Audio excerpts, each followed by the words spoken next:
Have you ever felt it, that gut-wrenching feeling when you're about to make a big decision, especially one that involves your hard-earned money? It's like standing on the edge of a cliff. You see the potential for a huge reward on the other side, but all you can focus on is the long, scary drop below. That feeling, that fear of loss, is more powerful than you think. It's not just you.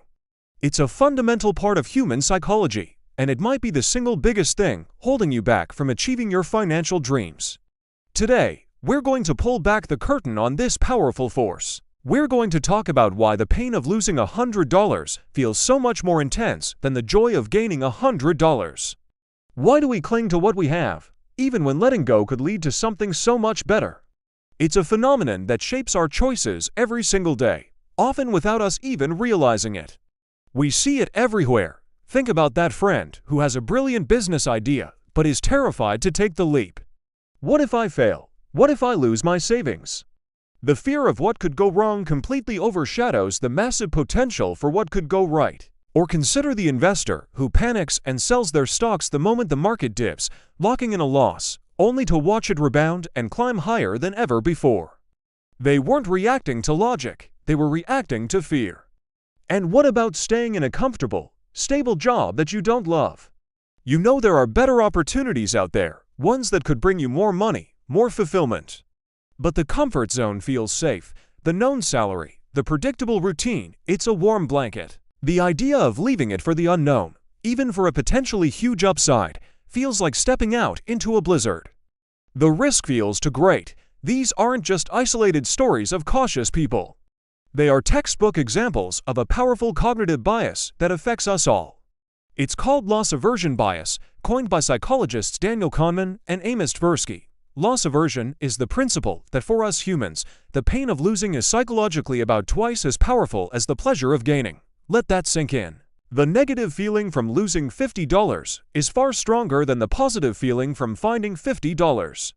This isn't a personality flaw, it's wired into our brains.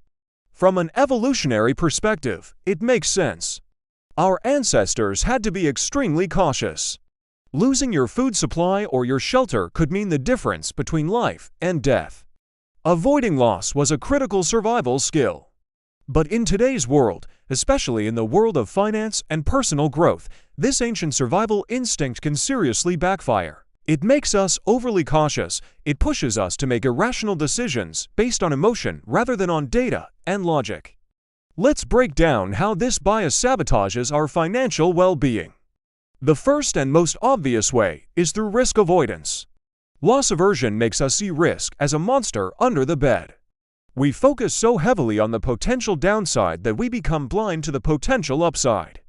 We choose the safe option, the low-yield savings account, over a well-diversified investment portfolio, because the fear of losing even a small amount of principal outweighs the potential for significant long-term growth. We're essentially choosing to lose purchasing power to inflation over the small, managed risk of investing for our future. Another way it gets us is through what's known as the sunk cost fallacy.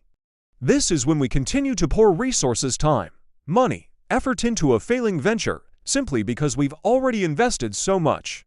We think, I can't quit now, I've already put in $10,000. We're so averse to accepting the loss that we throw good money after bad, digging ourselves into an even deeper hole.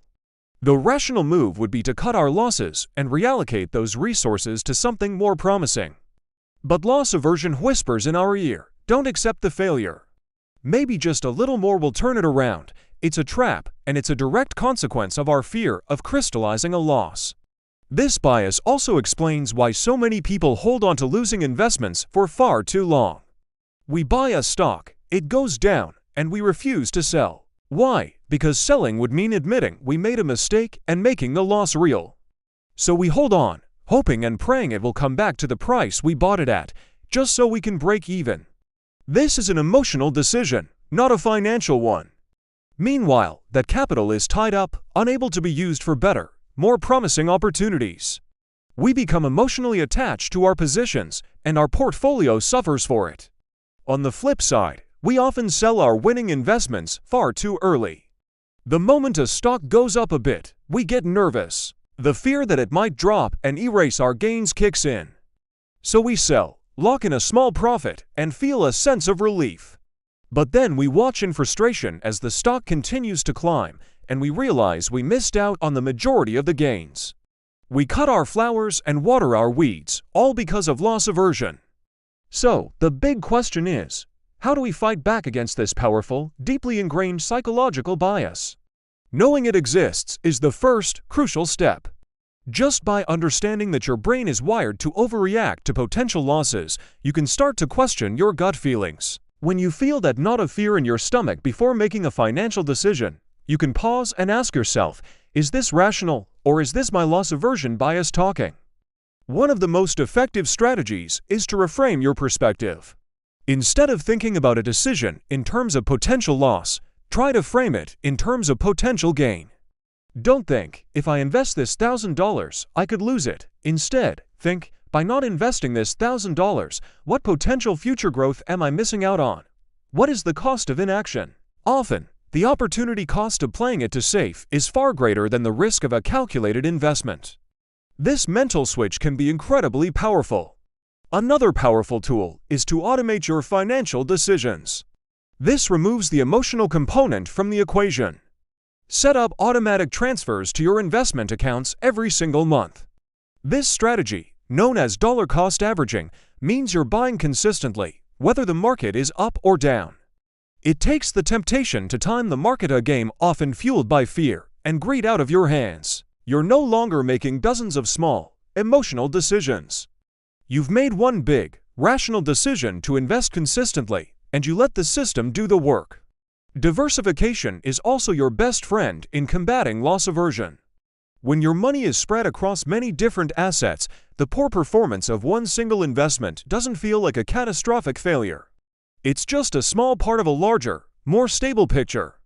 A well-diversified portfolio helps smooth out the bumps and reduces the emotional volatility that can lead to panic selling. It's like having a safety net. You know that even if one part of your portfolio is down, other parts are likely to be up, which helps you stay calm and stick to your long-term plan.